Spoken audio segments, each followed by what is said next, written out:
আসসালামু আলাইকুম। আপনাদের মাঝে আরেকটি গুরুত্বপূর্ণ ভিডিও নিয়ে চলে আসছে আজকে। আমাদের হাতে দেখতে পাচ্ছেন একটি ছোট বয়ম।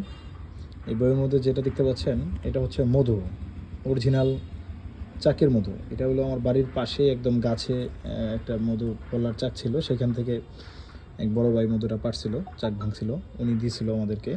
এটা প্রায় 3 মাস হয়ে যায় অলরেডি। হ্যাঁ, এটা একটা মধু।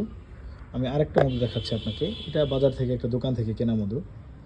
এই যে এটা আপনারা হয়তো বুঝতে পারতেছেন কিনা, একদম এটার কালারও এই মধুর মতোই ছিল, এরকম কালারই ছিল। হ্যাঁ, অনেকটা সরিষা তেলের কালারের মতো ছিল, বাট এটা এখন কেমন হয়ে গেছে, মানে আটা আর ময়দা পানি দিয়ে গললে যেরকম হয় এরকম দেখাচ্ছে অনেকটা। তো এই মধুটা 3 মাস হচ্ছে আমার ফ্রিজে ছিল, একটু হচ্ছে জমাট বাঁধা নেই, একদম যেমনটা ছিল ঠিক তেমনই আছে। 3 মাস ছিল ফ্রিজে। আর এই মধুটা অনলি 10-15 দিন এটা হচ্ছে ফ্রিজে ছিল। এটার কালার চেঞ্জ হয়ে গেছে, এটা একদম কেমন জানি হচ্ছে ইসুপগুলোর ভুসির কালার হয়ে গেছে, অ্যাশ কালার হয়ে গেছে, কিন্তু চকলেট কালার ছিল, সরিষা তেলের কালার ছিল।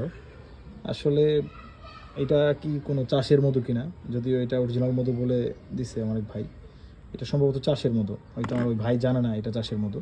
যাই হোক, আপনারা মধু যেহেতু একটা গুরুত্বপূর্ণ খাবার আমাদের, এটা আপনারা অনেক যাচাই বাছাই করে বিশ্বস্ত স্থান থেকে কেনার চেষ্টা করবেন।